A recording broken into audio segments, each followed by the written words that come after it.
လူတွေရဲ့အခြေနဲ့အင်အားကိုအများဆုံးဖြုံးတီးပြနေတဲ့အရာဘယ်လိုအရာမျိုးဖြစ်နေတယ်လဲလူတွေရဲ့စိတ်နဲ့လူတွေရဲ့ခန္ဓာကိုယ်အများဆုံးညှိုးနွမ်းသွားစေတဲ့အရာထိခိုက်ပင်ပန်းသွားစေတဲ့အရာဘယ်လိုအရာမျိုးဖြစ်နေတယ်လဲဟုတ်ပြီဒီကကြီးဒေါသပဲနော်ဒီကကြီးဖြေတဲ့တဲ့နေတာပဲဘယ်လိုကြောင့်အဲ့လိုဖြစ်နေတာလို့လောဘဒေါသမောဟသုံးမျိုးထဲမှာပင်ပန်းဆုံးထိခိုက်ဆုံးဒေါသဖြစ်နေတယ်ဟုတ်ပြီနော်ဒီကကြီးဒါတော်တော်လည်းပဲဒီတရားနဲ့ပတ်သက်ပြီးတော့စိတ်ဝင်စားမှုရှိလို့စူးစမ်းမှုရှိလို့လည်းပဲသဘောပေါက်နေတာပါပဲနော်ဒီလိုမိကုန်းလေးတွေကဖြေတတ်တဲ့လူဖို့တော့လည်းလို့ထင်ရတယ်နော်မဖြေတတ်တဲ့လူဖို့ဆိုရင်တော့အဖြေရှားဖို့တော်တော်နဲ့မလွယ်ဘူးနော်အဲ့တော့ဒေါသအတန်ထိခိုက်တယ်နော်အဲ့တော့ဒေါသဘာကြောင့်ဖြစ်ရတာလဲလောဘကြောင့်လို့ပြောပြပြီနော်ကိုဖြစ်ချင်တာမဖြစ်ရတဲ့အခါမှာကိုလိုချင်တာမရတဲ့အခါမှာကိုမျှော်လင့်လို့မဖြစ်တာဒီမှာဒေါသဆိုတာဖြစ်တတ်တယ်ဒီနေ့ပြောချင်တာအဲ့ဒေါသအကြောင်းကိုပြောချင်တာအကျေကြီးပြောချင်ပါလေအဲ့တော့လူတွေရဲ့ခန္ဓာကိုယ်ထိခိုက်စေတာလူတွေရဲ့စိတ်ကိုထိခိုက်စေတာမှာတခါတရံကြုံတွေ့ရတဲ့လောကဓာတ်ကြီးကြဲကြဲကြောင့်ထိခိုက်သွားတာမျိုးကဖြစ်တော့မှတော့တော်တော်ပင်ပန်းမိမယ်ပြင်းပြင်းထန်ထန် damage မဖြစ်ဘူးလို့ဆိုတယ်နော်နည်းနည်းတော့ဖြစ်တယ်နော်အဲ့တော့ psychology မှာလည်းသူတို့ test မျိုးမျိုးလုပ်ကြည့်တဲ့အခါမှာကိုချစ်တဲ့ခင်တဲ့လူတွေနဲ့ကွဲကွာသွားတာတို့ကိုချစ်တဲ့ခင်တဲ့လူတွေတည်ဆုံးသွားတာတို့ဒီခါတည်းအလုပ်ကိုင်းနဲ့ပတ်သက်ပြီးတော့လက်ရှိအလုပ်ကိုင်းအဆင်မပြေလို့အလုပ်ကိုင်းတစ်ခုပြောင်းသွားတာတို့ဒါတွေကတိတ် stressful ဖြစ်တယ်လို့ခေါ်တယ်သူတို့ stress ကိုအမျိုးမျိုးတိုင်းတာတာပေါ့နော်ဒီ stress တွေကဒီမှာတော့ဟို 70% 80% လောက် damage ဖြစ်တယ်အင်တန်ပင်ပန်းတာပေါ့နော်ဟိုဖြစ်တော့မှတော့ intensity က 70-80% လောက်ရှိတယ်ပုဂ္ဂိုလ်ကတိုင်းတက်တည်ရတာဆိုရင်တော့အဲ့ဒါတော့ 100% ပဲလို့ဆိုရမှာနော်တို့တော့ကိုယ်တိုင်တည်သွားတာကိုတော့ကိုယ်တိုင်မကြုံဘူးအရင်တော့ဖြစ်ခဲ့ဘူးဒါကိုမသိတော့ဘူး experience တစ်ခုအနေနဲ့ခံစားလို့မရဘူးနော်အဲ့တော့လူတွေကိုအများဆုံးနေ့စဉ်ပင်ပန်းသွားစေတာခန္ဓာကိုယ်မှာလည်းပဲထိခိုက်စေတာစိတ်မှာလည်းထိခိုက်စေတာဘယ်လိုကိစ္စမျိုးလဲဆိုတော့နေ့စဉ်ကြုံတွေ့နေရတဲ့စိတ်မကြည်လင်စရာစိတ်ညစ်စရာစိတ်နှောက်စရာစိတ်ရှုပ်စရာနော်ဒါတွေစကားလုံးအမျိုးမျိုးနဲ့ကိုယ့်အကူဖော်စေချင်တာနော်စိုးရိမ်တာပူပန်တာကြောက်တာအားငယ်တာစိတ်ညစ်တာစိတ်ဆိုးတာစိတ်တူတာဒါတွေအကုန်လုံးကဒေါသတွေကြီးပဲနော်ဒေါသဖြစ်တာစိတ်ဓာတ်ကြတာဒါလည်းဒေါသပဲနော်စိတ်ဓာတ်ကြတာစိတ်ရှုပ်တာစိတ်မကြည်လင်တာဒါတွေအားလုံးမှာအချိန်နဲ့အင်အားကိုအများကြီးကုန်သွားစေတယ်လူရဲ့ရုပ်ရည်အစင်းကိုမှပျက်စီးသွားစေတယ်ရုပ်ရည်မှာမကြည်မလင်ဖြစ်လာတယ်ကျမ်းမာရေးအများကြီးထိခိုက်စေတယ်အဲ့လိုဒေါသဖြစ်ရတာစိတ်မကြည်လင်ရတာအကြောင်းရင်းတွေရှာမယ်ဆိုရင်ရိုးရိုးလေးပါပဲနော်လိုချင်တာမရတာဒါတော့ရှင်းပါတယ်လိုချင်တာကလောဘမရတာကမကြည်နှံ့မှုဖြစ်စေတဲ့အကြောင်းနော်အဲ့ဒီမရတဲ့အတွက်ကြောင့်ဒေါသဖြစ်တာပဲလှုပ်ချင်တာမလှုပ်ရတာအဲ့အခုခေတ်မှာလည်းအဲ့ဒါမျိုးမကြည်နှံ့မှုတွေအများများတယ်ကိုယ်လှုပ်တစ်ခုလှုပ်ချင်တယ်လုပ်လို့မဖြစ်ဘူး frustration အများများတယ်အထူးသဖြင့်လူငယ်တွေမှာအများကြီးဖြစ်ပါတယ်ပြီးတော့လုံနေကြအလုပ်ကအဆင်မပြေလို့ဒီလုပ်ကိုဖြတ်လိုက်ရပြီးတော့နောက်အလုပ်တစ်ခုလုပ်ရတာပြောင်းလဲမှာနော်ချင်းမုန်းခံရင်တာကြောင်းလည်းပဲမရလို့ရှိရင်ဒေါသဖြစ်တယ်နော်ချင်းမုန်းခံရင်တာကဘာပြောမလဲလောဘတစ်မျိုးပဲနော်ကိုယ်ကများအထင်ကြီးတာလို့ချင်းတယ်ဒါလည်းလောဘနော်ပြီးတော့ကိုယ်ကများယူသေးတာလေးစားတာလို့ချင်းတယ်ဘာပြောပြောဒါလည်းလောဘပဲနော်အဲ့တော့သာသမီအဆက်ကိုပြောတဲ့စကားကိုနည်းနည်းသူတို့မနာခံမှုဆိုရင်မိဘမှာစိတ်တိုးပြီနော်အဲ့တော့တချို့မိဘတွေလည်းပြောတယ်ခုခေတ်သားသမီးတွေဟာပြောရဆိုရတာတော်တော်ခက်တယ်နော်နားမထောင်ကြဘူးဒါလည်းပဲသူတို့နားမထောင်ကြတာအကြောင်းလည်းအမျိုးမျိုးရှိပါပါတခုကလည်းပြောရမယ်ဆိုရင်ခုခေတ်မိဘနဲ့သားသမီးဟာထိတွေ့ရတဲ့အချိန်တည်းနေပါတယ်သားသမီးရဲ့ဘဝသားသမီးရဲ့ခံစားချက်ကိုလည်းမိဘတွေမသိကြဘူးမိဘတွေရဲ့ဘဝနဲ့မိဘတွေရဲ့ခံစားချက်ကိုလည်းသားသမီးတွေမသိဘူးနော်အခုရန်ကုန်မှာတွေ့ရတဲ့ဒကာဒကမတွေနဲ့သူတို့ရဲ့သားသမီးတွေကြားမှာဖြစ်ပေါ်နေတဲ့ပြဿနာတွေအခက်အခဲတွေဟိုလာတိုင်ပင်ကြလို့ကြားရတာမှာဒီလိုကိစ္စတွေတော်တော်များတယ်ဆိုတော့တွေ့ရတယ်။သားသမီးတွေကလည်းမိဘတွေကငါတို့ချစ်မှချစ်လားဆိုတဲ့တန်တရားရှိတယ်။မိဘတွေကလည်းပဲကိုယ့်အလုပ်နဲ့ကိုယ်နေကြတာဆိုတော့သားသမီးတွေရဲ့ဘဝကိုသိစိတ်ဝင်စားကြအောင်။ဘုခေတ်ကအတန်လည်းပင်မနဲ့ခေတ်ကိုတော့အထင်လွဲမှုတွေဖြစ်တယ်။သားသမီးရဲ့စိတ်ထဲမှာလည်းပဲအထီးကျန်ဖော်မဲ့တယ်လို့ဖြစ်နေတာမျိုးတွေလည်းပဲတော်တော်များများပြောပြလို့သိရတယ်။အဲ့တော့မိဘရဲ့အမိတ်ဩဇာအာဏာကိုသားသမီးကမခံတဲ့ခါမှလည်းပဲမိဘစိတ်မှာအတန်စိတ်ဆိုးတယ်စိတ်လည်းထိခိုက်တယ်နော် ငါတို့သားသမီးတွေကအတိမပြုတော့ဘူးနေရာမပေးတော့ဘူးလို့ဒီလိုထင်တာဟုတ်နော်လူကအတိမပြုတာခံခြင်းတယ်နေရာပေးတာလိုချင်တယ်အဲ့လိုအတိမပြုတာခံဖို့နေရာပေးတာကိုရဖို့ပဲမိမိနဲ့ကြိုးစားနေကြတာလူပေါင်းကျင်အတိုင်းဝိုင်းမှာအတိမပြုတာနေရာပေးတာလေးစားတာယုံကြည်တာခံရတဲ့လူကသူ့စိတ်ထဲမှာအားရှိတယ်သူတမျိုးပြောတယ်ကဲပေါင်းကျင်ရဲ့အတိမပြုမှုလေးစားမှုနေရာပေးမှုကိုမရလို့ရှိရင်ဘယ်နဲ့နေမလဲစိတ်အားငယ်တယ်နော်ဆိုတော့ဒီလိုအတိမပြုမှုကိုရဖို့ကိုဤမျိုးစုံနဲ့ကြိုးစားကြတာဂုံရှိအောင်ကြိုးစားတယ်ယာတုရှိအောင်ကြိုးစားတယ်ဘွဲ့ရှိအောင်ကြိုးစားတယ်လုပ်ပြတယ်ကင်ပြတယ်အဲ့လိုပေါ့နော်တော့ဒီနေ့အဲ့ဒီလူဟာတွေကိုမလုပ်နိုင်တဲ့ခါကျတော့အတိမပြုမှုမရတဲ့ခါမှာအမှန်တန်စိတ်ဆင်းရဲသွားတယ်နော်အဲ့တော့လူနဲ့ပတ်ဝန်းကျင်ကဆက်ဆက်မှုရှိတယ်အပြန်အလှန်အကျိုးပြုမှုရှိဖို့အတန်ရေးကြည့်ပါတယ်ပတ်ဝန်းကျင်ရဲ့အတိမပြုမှုရတယ်လည်းပဲစိတ်ကိုအတန်ကြည်ရင်ချမ်းသာစေတယ်အားရှိစေတယ်ထုံးစံတိုင်းဥပဒေစဉ်တော့ကမှဒီလိုပဲဖြစ်တာပဲနော်ဟိုသွားတဲ့တောင်နဲ့သွားနေတဲ့တချို့ယဟန်တွေကြတော့ပတ်ဝန်းကျင်နဲ့အတန်ကင်းကွာပြီးနေတာပါပဲအဲ့ဒီချိန်မှာသူတို့မှတော့ဘယ်လိုမှစိတ်ဆင်းရဲမှုမရှိဘူးဒါတော့မှပြောမယ်ဆိုရင်သူတို့နဲ့နှိစက်တဲ့ဒီကဒကမအတန်ကသူတို့ကိုအတန်မှကျင်လို့တယ်လေးစားတယ်အတိမပြုတယ်ဒါကရောနှောမှုဆက်ဆက်မှုသာများများမရှိဘူးနဲ့အတိမပြုမှုယုံကြည်မှုလေးစားမှုကိုတော့ရနေတာပဲအဲ့လိုပါဘူးလူချင်းရဲ့နဲ့မရလို့ရှိလည်းပဲ depression တို့ဘာလို့ဖြစ်လာတယ်အခုတချို့ဒီကကြီးတွေမကြီးတွေမှာစီးပွားရေးအဆင်မပြေဘူးတချို့လည်းအလုပ်ကိုင်ကနေပြင်ဆင်ယူသွားတယ်အဲ့လိုယူသွားတဲ့အခါမှာသူတို့ကိုသူတို့သိအရာမရောက်တော့ဘူးအသုံးမဝင်တော့ဘူးလို့ဒီလိုထင်လာတယ်သားသမီးတွေကစသိမလေးစားတော့ဘူးမတိုင်ပင်တော့ဘူးလို့ထင်လာတယ်ခေတ်အခါအချိန်တွေကလည်းပြောင်းလဲသွားနေတော့တချို့လူကြီးတွေဟာခေတ်အချိန်တွေပြောင်းလဲသွားတာကိုသိအောင်မလိုက်နိုင်ဘူးမလိုက်နိုင်တော့သားသမီးတွေရဲ့ဘဝမှာလည်းထိထိရောက်အကြံဉာဏ်မပေးနိုင်ဘူးမပေးနိုင်တော့သားသမီးတွေကလည်းပဲဟိုအကြံဉာဏ်လည်းမတောင်းတော့ဘူးပေါ့လေမတောင်းတော့မှအကြောင်းတော့အမျိုးမျိုးရှိမှာပါဟိုစိတ်မညစ်စေချင်တာလည်းပါမှာပဲအချို့ကိစ္စတွေကိုအတိတော့ပေးတယ်ဒါပေမဲ့အကြံဉာဏ်မတောင်းဘူးအကြံဉာဏ်ပေးရင်လည်းပဲအဲ့ဒီအကြံဉာဏ်တိုင်းမလုပ်ဘူးအဲ့ဒါဆိုသားသမီးတွေကသိတယ်ခေတ်ချင်းတွေပြောင်းသွားပြီငါတို့ဖေကြီးကတော့ပြောတာပဲဒါပေမဲ့သူပြောလို့လို့မဖြစ်ဘူးအဲ့ဒီလိုကိစ္စတွေအသေးမွားတွေအစနော်စိတ်ထဲမှာဆင်းရဲတယ်ပင်ပန်းတယ်ဒေါမနတတွေဖြစ်တယ်ကြိတ်ပြီးတော့မကြေမနပ်မှုတွေဖြစ်နေတယ်ဆိုတော့အဲ့ဒီလိုကြောင့်စိတ်ဓာတ်အင်အားခန္ဓာကိုယ်အင်အားတွေအများကြီးကုန်သွားတယ်နော်မိဘတွေကလည်းသားသမီးတွေမှာပေးတဲ့အခွင့်အရေးမပေးကြတာရှိတယ်သားသမီးတွေဘဝကိုချုပ်ကင်ထားတယ်အဲ့ဒါလည်းပဲအကြောင်းအများကြီးရှိမှာနော်အကြောင်းတစ်ခုကတော့သားသမီးတွေကိုမယုံကြည်တာလည်းပါတယ်ငါတို့တို့ကိုလွတ်လွတ်လပ်လုပ်ချင်တာလုပ်ပါလို့ခွင့်ပြုလိုက်လို့ရှိရင်တို့ကမသိတော့လည်းလုပ်လိုက်မယ်လို့ထင်နေတယ်ဖြစ်ချင်လည်းဖြစ်နိုင်ပါလေသို့တော့ငယ်လေးတွေကသားသမီးတွေကိုလွတ်လွတ်လပ်တွေးခေါ်စဉ်းစားပြီးတော့လုပ်ရဲကြံရဲတဲ့တတ်သိရှိအောင်ပြုထောင်လာမယ်ဆိုရင်အသက်20လောက်ဆိုရင်တော်တော်များများဟာအမှားအကောင်းဆုံးကိုစဉ်းစားဝေဖန်သုံးသပ်ပြီးတော့တို့ဘဝကိုတန်ဖိုးရှိအောင်နေတတ်ပါလေကလေးတွေကိုငယ်လေးတွေကလေ့ကျင့်ပေးဖို့အများကြီးလိုတယ်နော်ကလေးတွေကလေးတွေလို့သဘောထားပြီးတော့အမြဲတမ်းနေရာတကာမှာလူကြီးတွေကဝင်ပြီးတော့စဉ်းစားပေးတယ်ဆုံးဖြတ်ပေးတယ်ဘာမဆိုသားသမီးတွေရဲ့ဘဝမှာအသေးစိတ်ကစပြောကျင်တာလုပ်ပေးကျင်တာတချို့ကြတော့လည်းချစ်လွန်းလို့နေရာတကာအသေးစိတ်လိုက်လုပ်ပေးတယ်သားသမီးမှာလုပ်ခွင့်မရှိတော့ဘူးသားသမီးတွေကသူတို့ရဲ့ဘဝသူတို့အခက်အခဲကိုသူတို့ဟာသူတို့ရုန်းကန်နေရမရှိတော့ဘူးအဲ့လိုဖြစ်သွားတယ်အဲ့လိုကြောင့်သူတို့မှာရှိတဲ့အစွမ်းစားတွေကထွက်မလာဘူးစဉ်းစားတတ်တာဝေဖန်တတ်တာတွေလည်းပဲအရေးချင်းတွေကထွက်မလာဘူးအဲ့တော့မိဘတွေကချုပ်ကင်မထားလို့ရှိရင်သူတို့ကသူတို့စဉ်းစားတဲ့ခါမှာသဘောမကျပဲနဲ့အမှားယွင်းတွေလုံးမိတယ်ဒါတွေကိုကြိုတင်မျှော်မြင်ပြီးတော့အခုခေတ်မိဘတွေဟာသားသမီးတွေကိုငယ်လေးတွေကစပြီးတော့သူတို့ကသူတို့စဉ်းစားတတ်အောင်လမ်းဖွင့်ပေးဖို့သင့်တယ်နော်ငယ်လေးတွေကသူတို့စိတ်မှာဖြစ်နေတာကိုသူတို့ကသူတို့ကြည့်ပြီးတော့သိအောင်တတိပဋ္ဌာန်တရားကိုအားထုတ်တတ်အောင်တွေးကျင်လုပ်ပေးမယ်ဆိုရင်တော်တော်များများမှာကလေးတွေကသူတို့ကသူစဉ်းစားတော့ကလေးတွေကလည်းပဲ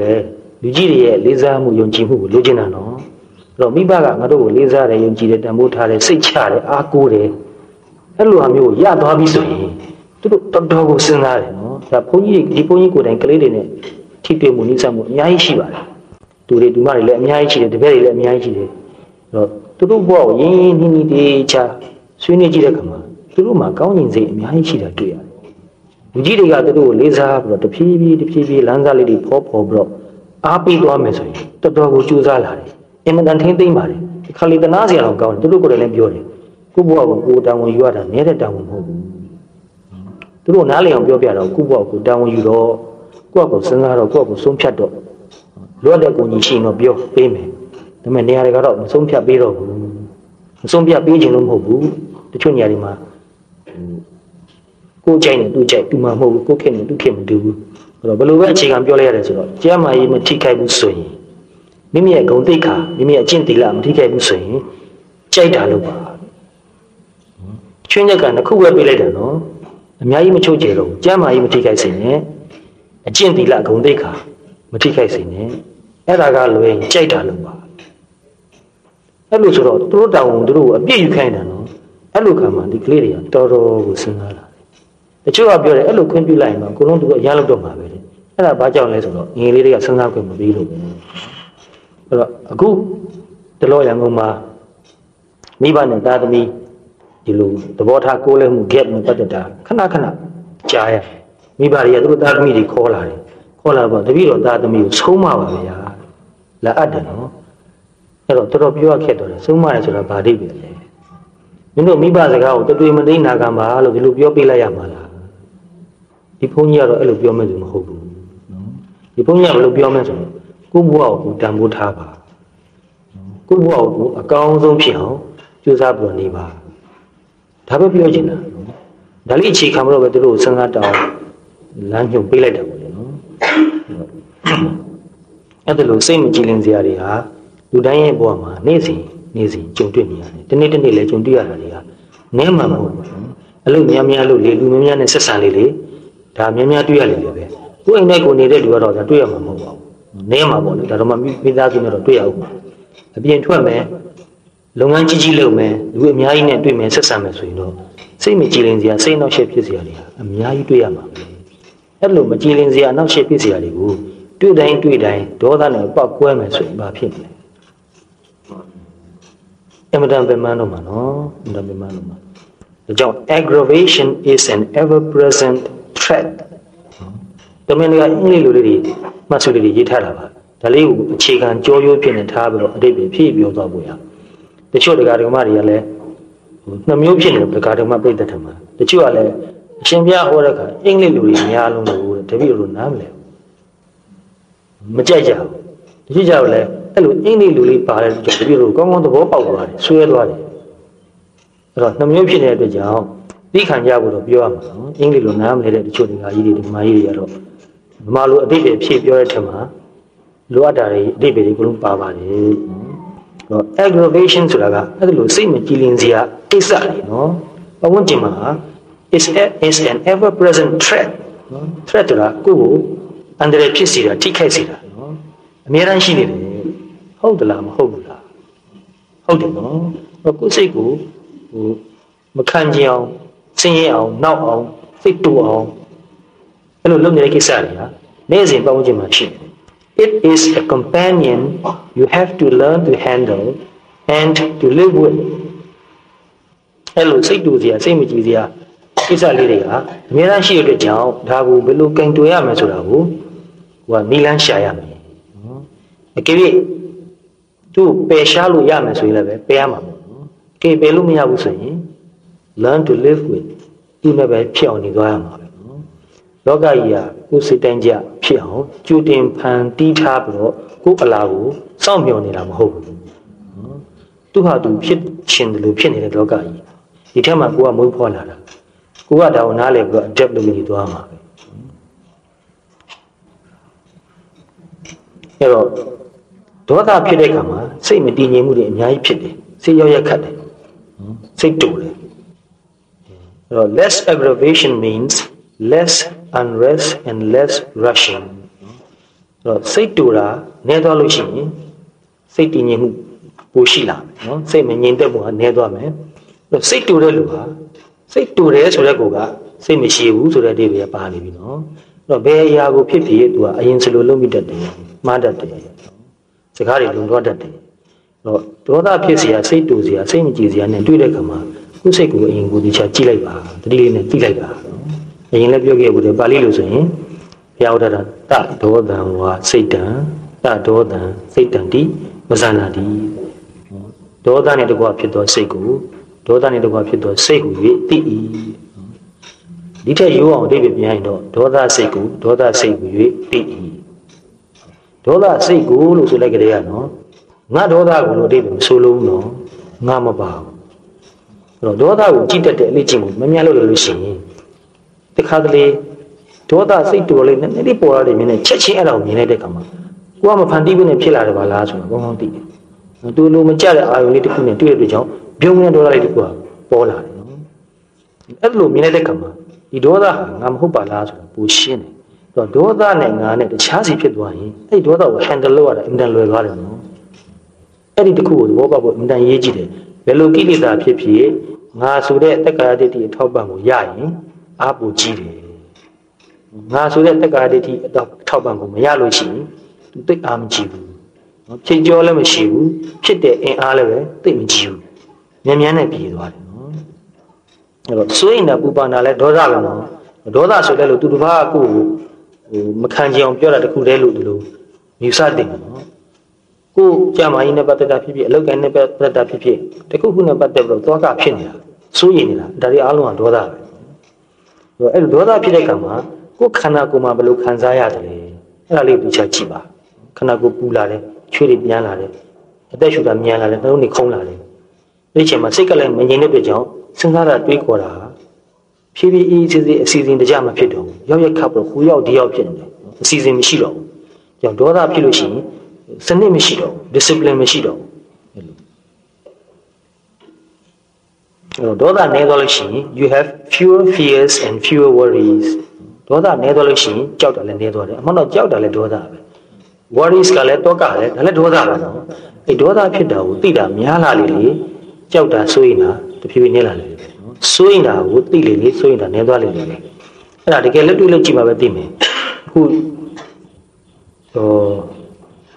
တပည့်တွေတကားဓမ္မတွေဆိုတော့အများသောအားဖြင့်တော့ကျောင်းနေပြီဒီ engineer တွေများတယ်သူတို့စီမှာတာဝန်တွေအများကြီးထားရတယ်အလုပ်တွေကလည်းပဲ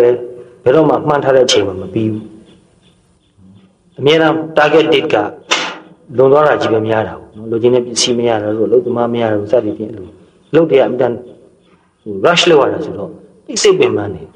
ေဒီစိတ်ပင်ပန်းနေမကဘူးကိုယ့်အထက်ကလူကြီးတွေကမကြမ်းလာပြီးတော့ကြည်နေတယ်စစ်ဆေးနေတာဆိုတော့လူကြီးလာမယ်လို့ကြားကြတဲ့ကစိတ်ကတော်တော်ပူးနေပြီနော်မနေ့ကပဲဒီအကြောင်းတွေပဲငင်းတော့ဒီအကြောင်းကိုပြောတာမနေ့ကလူကြီးလာမယ်ဆိုရင်ဒီနေ့နေလို့မရတော့ဘူးငါတို့ထားတွေကအဆင်ပြေလားလိုင်းငါဘာပြောရမလဲဘယ်လိုအစီအစဉ်နဲ့ပြောမလဲဘာတွေပြရမလဲလူကြီးကဘယ်လိုများစူမလဲဒါတော့အစင်းနဲ့ပြင်ထားရပြီနော်ဆိုတော့ညဥက္ကဋ္ဌကကောင်းကောင်းတော့အဲ့လိုမပြောတော့ဘူးအဲ့လိုဆိုရင်ဒီလူကညကလေးကအေးရင်ပြတ်တော့မယ်နော်ဆိုတော့ပင်မပြီးတော့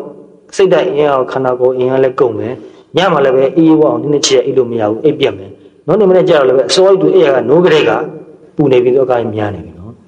အဲ့လိုလူကလူကြီးနဲ့တွေ့တဲ့ခါမှာဘယ်လိုပြောမလဲသူစိတ်မငြိမ်တဲ့အတွက်ကြောင့်သူဘာပြောမှန်းတော့သိမှာမဟုတ်တော့ဘူးပြောချင်တာလေးစဉ်းစားလိုက်ပျောက်သွားလိုက်အဲ့လိုဖြစ်တော့မှာနော်ဒါတကယ်လက်တွေ့ဖြစ်ခဲ့တဲ့ကိစ္စတခုပြောနေတာပါအဲ့လိုအကြောင်းနေပတ်ဒီဒကာကြီးတွေကိုဒီလိုစွန့်ရင်တော့ကများတဲ့အချိန်မှာကိုယ်စိတ်ကိုသိချကြည့်ပါစွန့်ရင်တော့ကများနေတဲ့အတွက်ကြောင့်အင်အားတွေကုန်ခန်းသွားနေတယ်ဒီအင်အားကိုချွေတာဖို့လိုတယ် reserve လုပ်ဖို့လိုတယ်ဆိုတဲ့အကြောင်းနဲ့အများကြီးပြောပြတော့သူတို့တော်တော်စူးစမ်းပါတယ်ချက်ချင်းတော့ဖြစ်မလာဘူးတဖြည်းဖြည်းစူးစမ်းကြည့်တဲ့အခါမှာအဲ့ဒီတော့ကဖြစ်တဲ့စိတ်စွန့်ရင်တဲ့စိတ်ကဖြည်းဖြည်းအေးချမ်းလာတယ်အဲ့တော့နောက်နေ့မှလုပ်ဆရာရှိတဲ့ကိစ္စကိုခေါင်းအေးနေလို့နေပြီးတော့ပြောဆရာရှိတဲ့ကိစ္စကိုလည်းပဲအေးစစ်ပြောနိုင်သွားတာတွေ့ရတယ်တဲ့ဆိုတော့အဲ့တခါကြီးတယောက်သူ့နာမည်ကဥတင်အောင်ဆိုတာ project တော်ကြီးကြီးအပြည့်ပြည့်ဆိုင်ရာလေးစိတ်တစ်ခုကိုတာဝန်ယူထားတဲ့ project manager ပဲသူပြောတယ်အခုတော့လောက်ရခင်တာပို့ပြီးအဆင်ပြေလာတယ်တဲ့လုပ်ငန်းကတော့အရင်လိုပါပဲအင်တာပင်မန်းပါတယ်အလုပ်ကတော့ရော့မသွားဘူးပိုတောင်ပိုးလာတယ်ဒါပေမဲ့စိတ်ပင်မန်းမှုတော့ရော့သွားတယ်အရင်ကတည်းက confidence အများကြီးတိုးလာတယ်စဉ်းစားရဲတယ်အေးစေးစဉ်းစားတယ်မျက်မျက်တတစဉ်းစားတယ်ဆုံးဖြတ်ရဲတယ်အရင်တော့တခုခုဆုံးဖြတ်ပြီးရင်ငါဆုံးဖြတ်တာမှန်ရဲ့လားခြေတုံချတုံဖြစ်ရတာနဲ့ပဲနိုင်ပေါင်းများစွာအချိန်ကုန်သွားတယ်ဆုံးဖြတ်ချက်ကိုပြန်ပြင်ရအောင်မလားအဲ့လိုစိတ်မချဘူးကိုမယုံအခုတရားအထုတ်လာလို့စိတ်တည်ငြိမ်အေးချမ်းမှုတော်တော်လေးရှိလာတဲ့ခါမှာအဲ့ဒီတခုခုစဉ်းစားလိုက်ရင်လည်းရှင်းရှင်းလင်းလင်းလေးစဉ်းစားလို့ရပြီတော့ဆုံးဖြတ်လိုက်ရင်လည်းအဲ့ဆုံးဖြတ်ချက်ကအေးစစ်စစ်ဆုံးဖြတ်ပြီးတော့ခိုင်မာတဲ့ဆုံးဖြတ်ချက်ဖြစ်သွားတယ်ခဏခဏကိုယ်ဆုံးဖြတ်ချက်ကိုပဲကိုမယုံလို့နော်ပြန်ပြင်ရတာမျိုးနည်းသွားတယ်ပြောစရာဆိုစရာရှိရင်လည်းပဲခေါင်းအေးစိတ်အေးနဲ့ပဲရှင်းပြလိုက်တယ်ဘယ်သူမှသူတစ်ပါးအလိုကြကိုရရင်လုံးပြေလို့မပေးနိုင်ဘူးနော်အဲ့တော့ကိုဘယ်လောက်ကြိုးစား ရာခိုင်နှုန်းပြတော့အလို့ကြမှာဖြစ်ဘူးတော့လူကြီးတွေကလာပြီးတော့မင်းများစစ်စစ်တဲ့ကံမှာလည်းပဲအချင်းချင်းအေးစလေးသူပြောနေတယ်ဆိုတော့သူပြောခဲ့တဲ့စကားတိတိကျကျတစ်ခုပြောမှဆိုရင်တရားထုတ်လာပြီးတဲ့နောက်မှာသူ confidence အများကြီးရှိလာတယ်ဒါတွေမကသေးဘူးသူပြောတဲ့စကားကိုအတိအကျ quote လုပ်ရမယ်ဆိုရင်နော် over confidence ဖြစ်နေမှာတော့ဆိုရတယ်ယုံကြည်မှုအမှန်တန်ရှိလာတယ်သူကိုနော်အဲ့တော့တတိရှိလာတဲ့လူဟာအဲ့လိုပဲဖြစ်လာတယ်တတိပိုရှိလာတယ်စိတ်ဓာတ်အင်အားတွေအသိဉာဏ်အင်အားတွေပိုပြီးတော့တက်လာတယ်တတိရှိနေခြင်းကြောင့်ကိုပဲစိတ်မှာကြည်လင်မှုအေးချမ်းမှုလည်းရှိတယ်အသိဉာဏ်လည်းပိုထွက်လာတယ်တတိလည်းပိုထွက်လာတယ်ဒါကြောင့်အားရှိနေတာဒါကြောင့်အားငယ်စိတ်ကြောက်စိတ်ဆိုတော့လေဒေါသတစ်မျိုးပဲနော်အဲ့ဒီအားငယ်စိတ်ကြောက်စိတ်ကိုနိုင်နေမှုဆိုတာတတိပဋ္ဌာန်ပဲရှိတယ်တခြားနည်းနဲ့လို့မရဘူးတော့ကိုယ်စိတ်ကိုကြည်ပြီးတော့သိပြီးတော့တက်နေလောက်အေးချမ်းအောင်ထားသွားဖို့ပဲ 1 hour of intensive aggravation costs you more energy than 12 hours of hard work တဏှာကြီးလောက်ပြင်းပြင်းထန်ထန်တောကဖြစ်လိုက်ရမယ်ဆိုရင်စိတ်တူလိုက်ရပြီဆိုရင်အဲ့ဒီတောကဖြစ်လိုက်ရတာ12နာရီလောက် hard work ဆိုတာပြန်မတဲ့အလုပ်ကိုလုပ်လိုက်ရတာထက်အားပိုကုန်သွားတယ်နေတဲ့လူတွေကတော့သိမှမဟုတ်ဘူးအသက်40ကျော်50နာရောက်လာပြီဆိုရင်တော့အများကြီးသိလာပြီနည်းနည်းလေးစိတ်ပင်ပန်းသွားပြီဆိုရင်လူကတော်တော်ကိုနှုံးသွားတာပဲနော်ဒီခါတော့မျက်စိမှိတ်ပြီးတော့ကိုမှိန်းနေကြတော့တာတက်နေတော့အထူးသဖြင့် heart တို့ဘာလို့ယောဂရှိရလို့ဆိုရင်ပိုသိတယ်နော်အဲ့တော့ဆရာဝန်ကြီးတယောက်သူ့မှာ heart ယောဂရှိတယ်အဲ့တော့သူကိုယ်တိုင်လည်းပဲဒီဆရာဝန်ကြီးဆိုတော့သူ့ယောဂချင်းသူသိတယ်ဆေးလည်းသူစားနေရပါတယ်သူဖြစ်တဲ့ယောဂနာမည်ကတော့အများကြီးဦးတဲ့နောက်ယောဂပါပဲinfarct လို့သူတို့အတူကောက်ခေါ်တယ် myocardial infarction လို့ခေါ်တယ်ယောဂပဲတရားထုတ်လာတဲ့နောက်ပိုင်းမှာသူပြောတယ်တရားမများထုတ်လာလို့ရှိရင်ဆေးတော့ရတာနည်းသွားတယ်ဘာဖြစ်လို့လဲစိတ်ကြည်အေးချမ်းလာလို့နော်တော်ဒီနှလုံးနဲ့စိတ်နဲ့တော်တော်ကိုနီးစပ်တယ်နော်စိတ်မှာတခုအပြောင်းလဲဖြစ်တယ်နဲ့စက်ကမချချက်ချင်းနှလုံးကခုန်လာတယ်တင်းတင်းတင်းတင်းနဲ့တခါလေသူနှလုံးခုန်တာကိုသူသိနေတယ်မမှန်တော့ဘူးဆိုရင်အဲ့လိုတော့တရားထုတ်လာလို့ရှိရင်တော့တဲ့ဆေးတောက်ရတာနည်းသွားတယ်ဆေးရောက်တော့အခုဒီလေတောက်ရတော့မှာပဲသူကိုယ်တိုင်လည်းဆရာအောင်ဆိုတော့မတောက်လို့လည်းမဖြစ်မှန်သူသိတယ်ဒါပေမဲ့တရားထုတ်လို့တတိကောင်းလာတဲ့ခါမှာဆေးတောက်ရတာသုံးဖို့တပုံလောက်ထီအောင်ကြာသွားတယ်ဒီမှာတနေ့ကို3ချိန်တောက်မယ်ဆိုတာတစ်ချိန်လောက်ပဲတောက်ရတော့တယ်သူကမနေ့စောစောလည်းတရားထိုင်တယ်နေ့လေတစ်ချိန်တရားထိုင်တယ်ညမှာလည်းတစ်ချိန်တရားထိုင်တယ်အဲသူပြောတဲ့စကားကိုအတိအကျပြန်ကိုတ်လုပ်မယ်နော်သူကမနေ့စောစောထပြီးတော့တရားထိုင်ပြဖို့ဆိုရင်တဲ့ညဥပိုင်းမှာတရားထိုင်မှပဲရတယ်ညဥပိုင်းမှာတရားမထိုင်ဘဲနဲ့တရားမမှတ်ဘဲနဲ့အိတ်လိုက်လို့ရှိရင်တဲ့မနေ့မှတော်တော်နဲ့မထနိုင်ဘူးခန္ဓာကိုယ်နဲ့စိတ်ကအင်အားမပြည့်ဘူးမထချင်နှုံးနေသေးတယ်ဒါဟာကိုယ်တို့ဘယ်သူများကြုံမှုတာရှိတယ်မသိဘူးဒါတကယ်အမှန်ပဲအဲ့တော့ညဥပိုင်းမှာထိုင်နေတော့ထိုင်ပြီးတော့တရားထုတ်ပြီးတော့သူကတော့တော်တော်အားထုတ်နေပါပြီညဥပိုင်းမှာအနည်းဆုံး1နာရီထိုင်တယ်အိမ်နဲ့လည်းအိမ်မပြောခင်ကြားမှာရသလောက်အချိန်တရားထုတ်တာပဲတရင်လို့ရင်လည်းပဲနိုးနိုးချင်းသူတရားထုတ်တယ်အဲ့ရပဲအေးရမထဘူးနော်အဲ့ဒီချိန်မှာတခုခုတွေးမိလို့ရှိရင်ဒီတောကအရှိန်ကြောင့်အိတ်ချိန်စိတ်ကပျောက်သွားတယ်တော်တော်နဲ့ပြန်အိတ်လို့မရတော့ဘူးဒါလူကြီးတွေဖြစ်လိဖြစ်တာရှိတယ်နော်40ကျော်ရင်ဒီလိုမျိုးဖြစ်လာပြီနော်နင်းချက်တညလုံးတောက်လျှောက်တချိုးတဲ့နဲ့အိတ်လို့ရတယ်သူကအင်တာနဲပါတယ်မေးနဲ့နိုးလိုက်ပြောလိုက်ဘေးကလူငယ်တွေကတော့သိမှမဟုတ်ဘူးနော်အဲ့တော့တချို့လူကြီးတွေကညီးတယ်ငါအိတ်မပြောဘူးပြောတော့လူငယ်တွေကရည်ကြတယ်လကားပါတယ်အများအားအိတ်နေတာပဲအိတ်မပြောဘူးသာပြောနေတာအများအားအိတ်နေတာပဲမဟုတ်တော့လူငယ်တွေအဲ့ဒါသဘောမပေါက်တာလူကြီးတွေကခဏလေးမေးလိုက်ပြီးပြန်နိုးနေများအကြာကြီးနေတာနော်အဲ့တော့တရင်နိုးတဲ့ချိန်မှာချက်ချင်းတရားရှိမှလို့ရှိရင်စိတ်ကကြည်လင်အေးချမ်းပြီးတော့ပြန်အိပ်ပျော်သွားပါလိမ့်မယ်ပျော်သွားပါစေကိစ္စမရှိဘူးနည်းချက်အေးချမ်းအိပ်ပျော်မနဲ့နိုးတာနဲ့နိုးချင်းချက်ချင်းတခြားစိတ်ဘာမှမတွေးဘဲနဲ့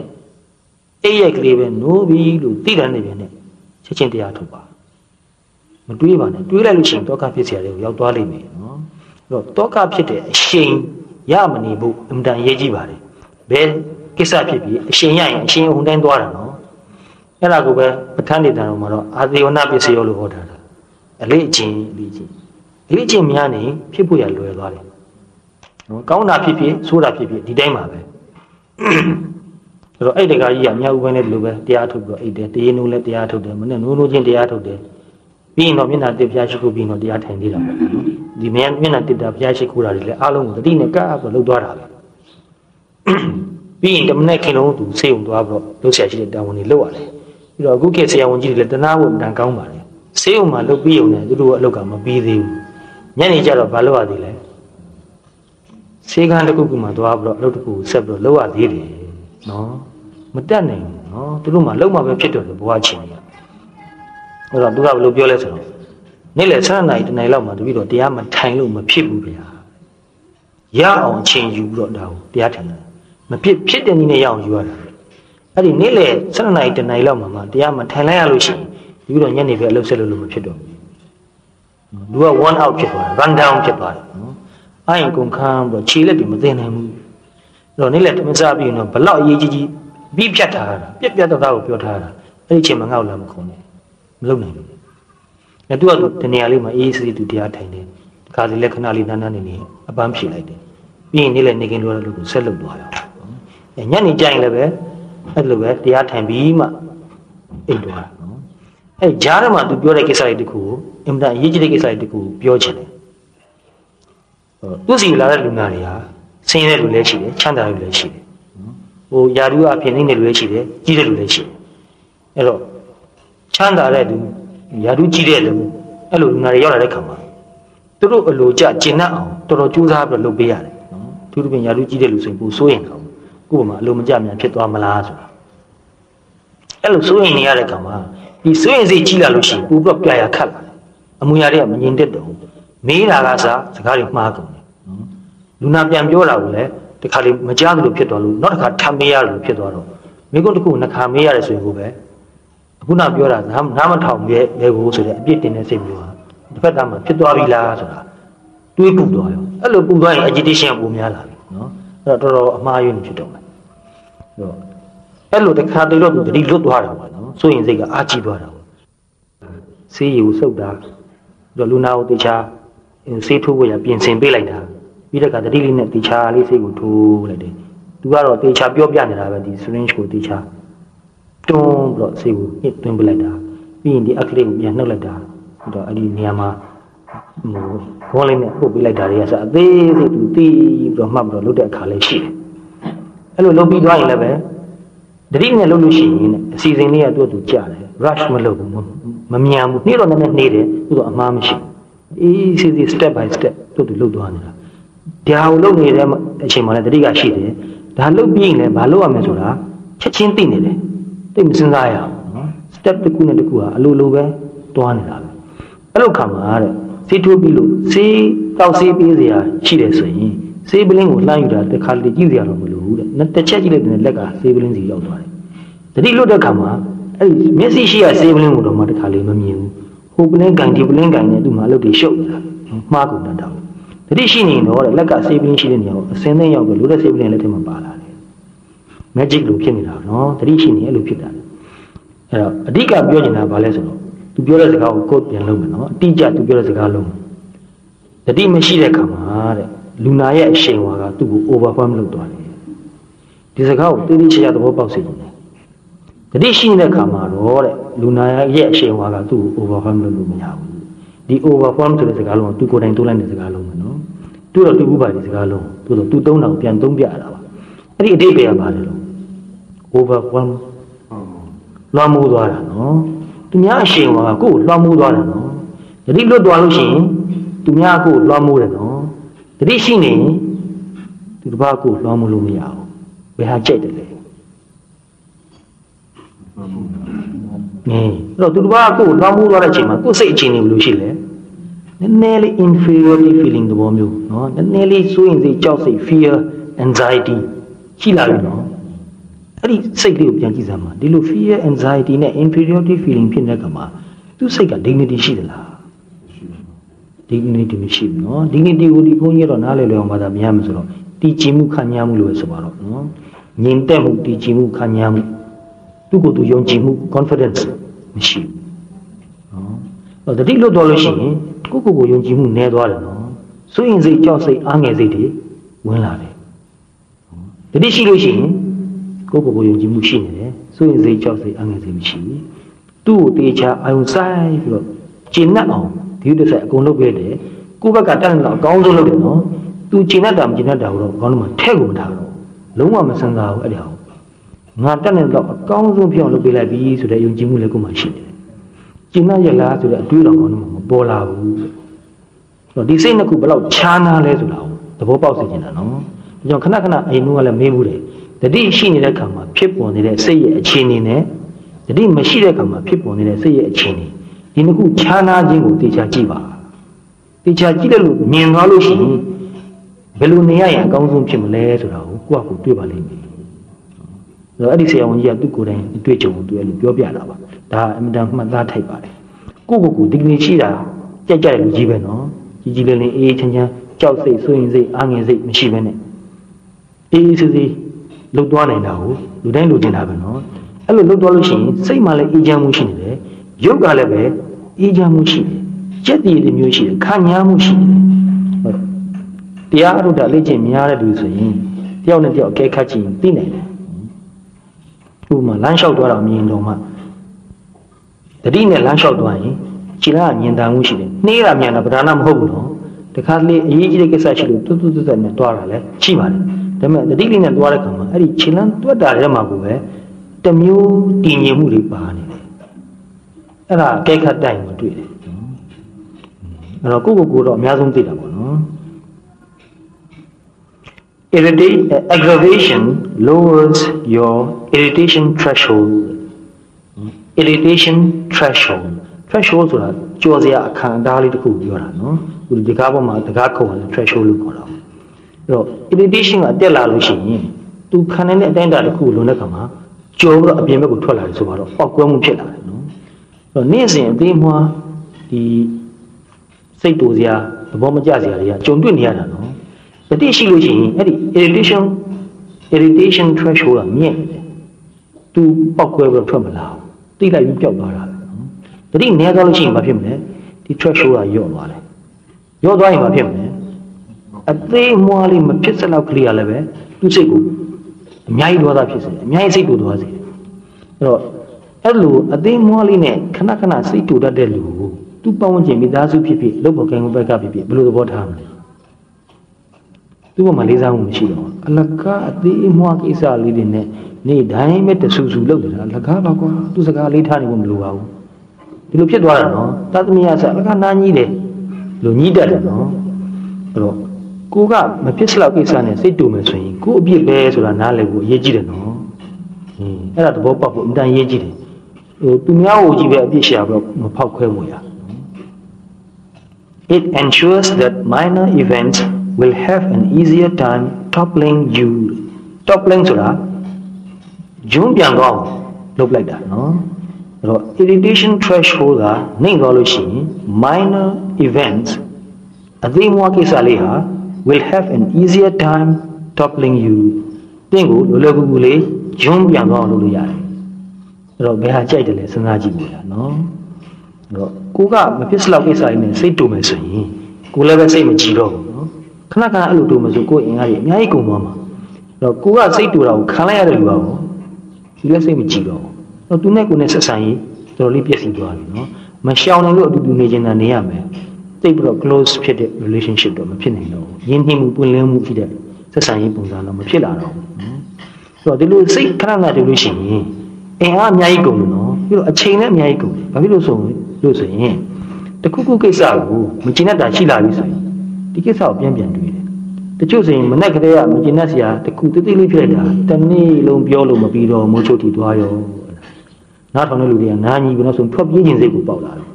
အဲ့တော့နားထောင်တဲ့လူတွေကနားကြီးလို့ရှောင်သွားလို့ရှိရင်အဲ့ဒီလူမှဘယ်လိုနေမလဲလုံးနီးဖြစ်လာပြီနော်အဲ့တော့ကိုကသူ့တစ်ပါးကိုစိတ်ဆင်းရအောင်လုပ်လို့ရှိရင်သူတို့ကကိုယ့်ကိုရှောင်ပါပဲသူတို့ကကိုယ့်ကိုရှောင်လို့ရှိရင်ကို့မှာအဖော်မဲ့သွားမှာပဲနော်အဲ့တော့ငါနားမလာကြဘူးငါ့ကိုဘယ်မဆိုင်ကြဘူးဒေါသဖြစ်တော့မယ်ပို့ပြီးဒေါသဖြစ်တော့မယ်အဲ့လိုပို့ပြီးတော့ဒေါသဖြစ်လေပိုနားကြီးလေပို့ပြီးတော့ရှောင်သွားလိမ့်မယ်ဒါကြောင့်ကို့အနားမှာသူတစ်ပါးကိုရှိစေချင်ရင်ကို့ကြောင့်သူတစ်ပါးကိုစိတ်မဆင်းရဲပါစေနဲ့အဲ့တော့ကို့ကြောင့်သူတစ်ပါးစိတ်မဆင်းရဲဘူးဆိုတာ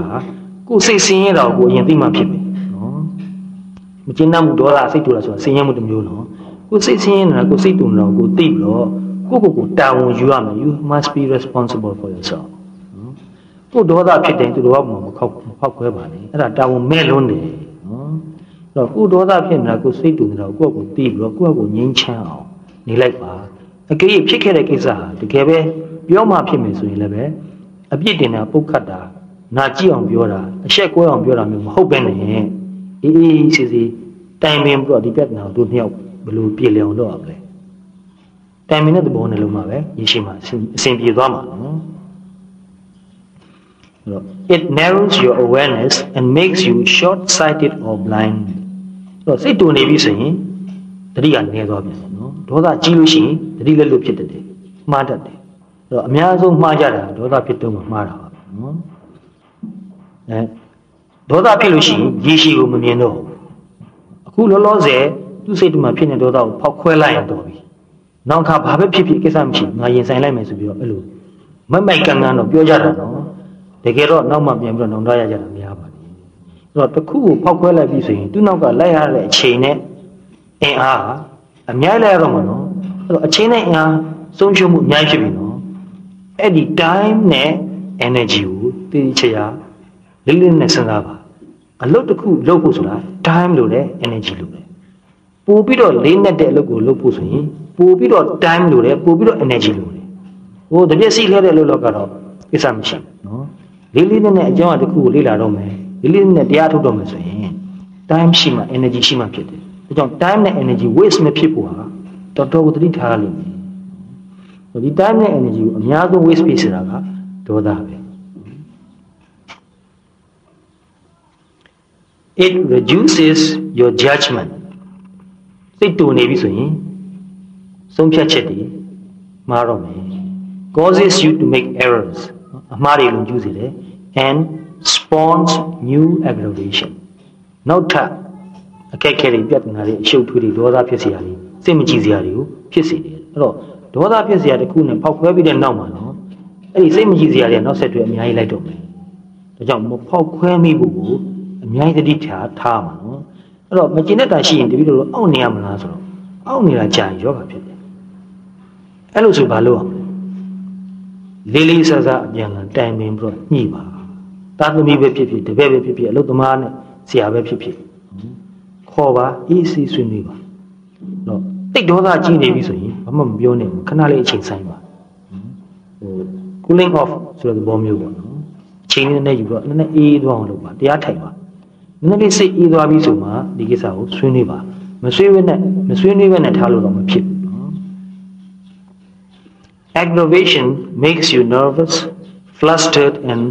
volatile အဓိပ္ပာယ်ရတော့ပြောပြီးသားတယ်မှာပါသွားပါပြီနော်စိတ်တူလို့ရှိရင်မငြိမ်သက်မှုဆိုတာရှိတယ် nervous ဖြစ်လာတယ် flustered ဆိုတာလည်းပြာရခတ်တယ်နော် and volatile ဆိုတာပောက်ကွဲတယ်နော်ဓာတ်စီလို့ဘာလို့ volatile လို့သုံးတာနည်းနည်းလေးအပူမီးလေးအနားကိုမလာနဲ့ဝုန်းကနေပောက်ကွဲသွားတာနော်အဲ့တော့ကို့မှာမိုးလင်းကလေးကနည်းနည်းလေးစိတ်ပူတဲ့စိတ်တောကဖြစ်တဲ့စိတ်တူတဲ့စိတ်လေးအခန့်လေးရှိသွားပြီဆိုတော့အဲ့ဒီအခန့်ရှိသွားရင်အဲ့ဒါကြောက်စရာကောင်းဆုံးကိုယ်စိတ်ကကိုယ်တောကနဲ့ကိုယ်ဆိုတော့တခြားကိစ္စတစ်ခုခုနဲ့စိတ်မကြည့်ဘူးအဲ့လိုခါမှာကိုယ်နဲ့တွေ့ရတဲ့လူတယောက်ကအမတ်တမဲ့လေးစကားလေးတစ်ခုမှားသွားတာဆိုတိမခံတော့ဝုန်းဆိုပောက်ကွဲသွားတာပဲအဲ့ဒါကြောင့်ဒီ low level residual irritation ကိုသိချာမြင်ဖို့လိုတယ်သူ့ကိုပျောက်အောင်တရားထုတ်ဖို့လိုတယ်နော်ပျောက်အောင်ဆိုတာသူ့ကိုကြည့်ရမှာပေါ့ဒါကြောင့်ပြောတာမနဲ့စောစောအေးကနိုးရတဲ့ကသူ့စိတ်ကိုသူကိုသိချာကြည့်ပြီးတော့ငြိမ်းချမ်းအောင်ထားပါနိုးချင်းစိတ်ကိုငြိမ်းချမ်းအောင်ထားပါပြီးရင်မျက်နှာတစ်ဖျားရှိခုပြီးတော့ခဏတရားထိုင်ပါစိတ်ကိုငြိမ်းချမ်းသွားတဲ့ချိန်အောင်တရားထိုင်ပါအလေးချင်းများများလုပ်လို့ရှိရင်မိနစ်ပိုင်း1မိနစ်လောက်တွင်းမှာပဲစိတ်ကတော်တော်လေးအေးချမ်းလာတယ်တမာရီကောင်းရင်ကောင်းတယ်လို့ပေါ့နော်တချို့ဆိုရင် instantly လုပ်လို့ရတယ်အမှန်တမာရီကောင်းတဲ့လူကချက်ချင်းတရားနှလုံးသွင်းတယ်ချက်ချင်းပဲအေးချမ်းတယ်အဲ့လိုလူကလည်းပဲတကယ်ပြောရမယ်ဆိုတော့သူကနိုးတဲ့ချိန်နဲ့အပြည့်သွားတဲ့ချိန်ဒီတတိကတ်တဲ့တူပဲတတိကတ်တဲ့ခါမှာကျဲတဲ့ခါရှိတယ်စိတ်တဲ့ခါရှိတယ်နော်အလို့လုံးနဲ့တတိကတ်တယ်ဆိုတော့ကျဲမှာပဲ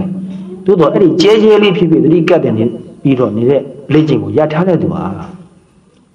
စိတ်တူရင်တော့မှနည်းနည်းလေးတူပြီးတော့သူကပျောက်သွားတယ်တကယ်ကိုပျောက်သွားတာအကြမ်းမရှိဘူးတူတဲ့ခါမှာတူတယ်ပြီးရင်ပျောက်သွားတယ်ပြီးစိတ်ကပြန်ကြည်သွားတယ်အဲ့လိုလူဟာတရားထိုင်လို့ရှိရင်ချက်ချင်းပဲစိတ်ကကြည်လင်အေးချမ်းသွားတာတော့ဒီနေ့တာလုံးစိတ်တူစရာတွေးပြီးဆိုရင်ချက်ချင်းကိုယ်ကိုသတိပေးပါငါသတိထားရတော့မယ်နော်မှားတော့မယ် စိတ်ဆင်းရဲတော့မယ်ကိုယ်ဆင်းရဲတော့မယ်ချက်ချင်းအဲ့တော့အေးအောင်ပြန်လုပ်ပါ It takes away your concentration and steals from you the strength for relaxed communication စိတ်တူနေတဲ့လူဟာအာရုံစူးစိုက်မှုသိမရှိတော့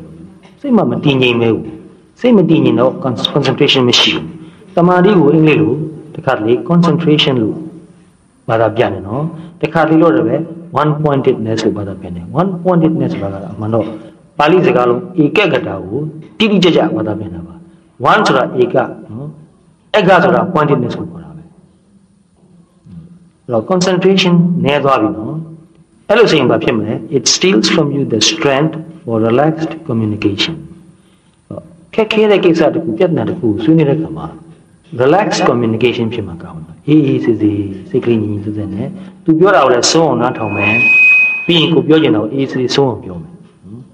သူသဘောမပေါက်သေးဘူးဆိုရင်အေးစစ်တခါထပ်ပြီးပြောမယ်အဲ့တော့ communication ဟာအသွားအပြန် complete ဖြစ်ဖို့လိုတာနော်သူပြောတာကိုလည်းကိုကပြည့်ပြည့်စုံစုံနားလည်ဖို့လိုတယ်နားထောင်ဖို့လိုတယ်ကိုပြောတာကိုလည်းသူကတေချာပြည့်ပြည့်စုံနားထောင်ပြီးတော့နားလည်သွားဖို့လိုတာအဲ့ဒီနားမလည်လို့ရှိရင်စကားသာပြောနေရတယ် communication မရှိဘူးလို့ဆိုတာ communication breakdown ဖြစ်သွားပြီလို့ဆိုတာနော်အဲ့တော့ဒေါသဖြစ်တဲ့လူတွေကဘယ်လိုပြောတတ်လဲဆိုတော့တစ်ဖက်ကလူကဘယ်လိုကြောင့်ဘယ်လိုဖြစ်တာပါလို့အကျိုးသိအောင်သိရှင်းနေလို့ရှိရင်စိတ်တူတဲ့လူကဘယ်လိုပြောတတ်လဲမင်းရှာမရှိနဲ့ငါသိတယ်နားမထောင်တော့ဘူးသူ့မှာ relaxed communication ဆိုတာမရှိဘူးအဲ့တော့သူ့ power နဲ့သူ့ weight နဲ့သူအနိုင်ကျင့်ပြီးတော့လှုပ်ချင်လဲလှုပ်ပြောချင်လဲပြောလို့တော့ဖြစ်ပါတယ်နော်ဒါပေမဲ့ပြည်လည်မှုအစ်စ်ကိုတော့မရနိုင်ဘူးမိဘနဲ့သားသမီးတော်မှနိုင်လို့သာပြောလိုက်ကြည့်သားသမီးကကိုယ်ရကြရင်တော့ငါတနေ့နေ့တော့သူ့ငါပြန်တော်လာမှာပဲသူမကြက်တယ်ငါလုံမှာပဲဘာတတ်နိုင်လို့ဆိုတဲ့သဘောမျိုးရှိတယ်နော်အဲ့တော့တချို့သားသမီးတွေမိုက်တာဆိုးတာတနည်းအားဖြင့်မိဘကိုပြန်ပြီးတော့ punish လုပ်တာဒါကို in depth psychology အနေနဲ့တခါလေတော့ပြောမလို့စိတ်ကူးတယ်အခုခေတ်လူငယ်တွေဆိုးတာမိုက်တာဘာလို့လဲဆိုတော့သူတို့ဟိုလူကြီးတွေကလေးစားမှုယုံကြည်မှုသိမရှိဘူးပြီးတော့သူတို့ရဲ့အရေးချင်းတွေကိုထွက်ပေါ်လာအောင်လမ်းရှာမပေးဘူးပြီးတော့သူတို့ဘဝသူတို့ကျင့်နိုင်မှုမရအောင်သူတို့ကောင်းကောင်းကျင့်အထင်မကြီးဘူးထင်သေးတယ်ဆိုတဲ့စိတ်တွေသူတို့မှရှိတယ်အဲ့တော့ကိုယ့်ကိုယ်ကိုမကျင့်တတ်တဲ့အတွက်ကြောင့်ကိုယ့်ကိုယ်ကိုလည်းဖျက်ဆီးတယ်သူတစ်ပါးကိုလည်းဖျက်ဆီးတယ်ကိုယ့်ကိုယ်ကိုကျင့်တတ်အားရနေတဲ့လူဟာကိုယ့်ကိုယ်ကိုဘယ်တော့မှမဖျက်ဆီးဘူးသူတစ်ပါးကိုလည်းဘယ်တော့မှမဖျက်ဆီးဘူးဒါကြောင့်လူငယ်တယောက်ကိုလူကောင်းတယောက်လူတော်လူကောင်းတယောက်ဖြစ်စေခြင်းနဲ့ဆိုရင်သူ့ကိုလေးလေးစားဆက်ဆံမှုလုပ်တယ်သူ့အမားတွေကိုအရှက်မခွဲသင့်ဘူးပြောရဲဆိုတဲ့ခါမှာစဉ်းစားစားလေးပြောသင့်တယ်ဆွေးနွေးသင့်တယ် advice ပေးတဲ့ဘုံမျိုးပေးသင့်တယ်ဟို order ပေးတာမျိုးမဟုတ်ဘဲနဲ့ advice တဲ့ဘုံမျိုးပေးသင့်တယ်နော် aggravation makes you undisciplined it robs you of your view for priorities rankings and differences in significance ဒေါသတိတ်ကြည့်နေလို့ရှိရင်ဘယ်ဟာအရေးကြီးတယ်ဘယ်ဟာအရေးမကြီးဘူးဆိုတာမခွဲတော့အဲ့တော့မခွဲနိုင်တော့ဘဲနဲ့အရေးမကြီးတဲ့ကိစ္စတစ်ခုကိုပဲအုံကြီးချက်ပြီးတော့အကြီးကျယ်ဖောက်ခွဲလိုက်ပြီးတော့တကယ်အရေးကြီးတဲ့ကိစ္စကြတော့လုပ်ဖို့ရအချိန်မရတော့ဘူးပြောကျင်တဲ့ဥပမာလေးတွေတော့အများကြီးပဲနော် aggravation drives you to do senseless things လုံးဝအဓိပ္ပာယ်မရှိတာတွေကိုလုပ်ဖို့ရဒေါသကတွန်းတယ်တဲ့နော်အဲ့ဒါကိုရှင်းတော့ကကြားဘူးခဲ့တဲ့ဥပမာလေးတစ်ခုပြောပြကြတာပုံမြင်လေးသဘောပါပဲမွေးတစ်ကောင်ကိုပြားတစ်ကောင်ကခေါင်းကိုတုပ်တယ်ဒါပြောဘူးတယ်လို့ထင်တယ်ပြန်မလှုပ်ဘူးနော်သူဒီတိုင်းတုပ်ထားတယ်မွေးကပြားတုပ်တဲ့တန်းကိုမခံနိုင်ဘူးသူအတန်းနာတယ်အမျိုးမျိုးလူလှိတ်ကြည့်တယ်လှုပ်မလားဆိုမလှုပ်ဘူးမဆုံးမလှုပ်တော့မွေးကဒေါသကြီးနေဘယ်လိုဆုံးဖြတ်လဲဆိုတော့မင်းတော့သိရစီမယ်ဆိုတော့လှဲတစည်းလာတာကိုတွေ့တော့သူကလှဲဘိန်းအောင်တက်တဲ့ကိုခေါင်းထိုးပေးလိုက်တယ်လှဲဘိန်းကကြိတ်ချိုက်တာပြားတော့တခါတည်းကိုစစ်စစ်ညစ်ချီသွားတာပဲမွေးကဘာဖြစ်သွားတော့မွေးလည်းတည်သွားတာပါနော်ပြားသွားတယ်ခေါင်းပြားသွားတာတတိထားခြင်းသားမှာတခါလေကိုယ်ဒေါသကြောင့်ကိုလုံးမိတာအဲ့ဒါမျိုးဖြစ်မနေဘူးလားနော်အဲ့ဒါဒေါသရဲ့အပြစ်ကိုနားလည်ဖို့ရပုံမှာနော်အမှန်ကောင်းတယ်နော်ကိုယ်ကိုလည်းကိုယ်ဖြက်စီးတယ်သူတစ်ပါးကိုလည်းဖြက်စီးတယ် How much joy, drive, time and money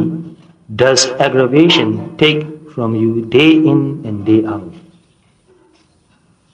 စိတ်ကြည်လင်မှုအေးချမ်းမှု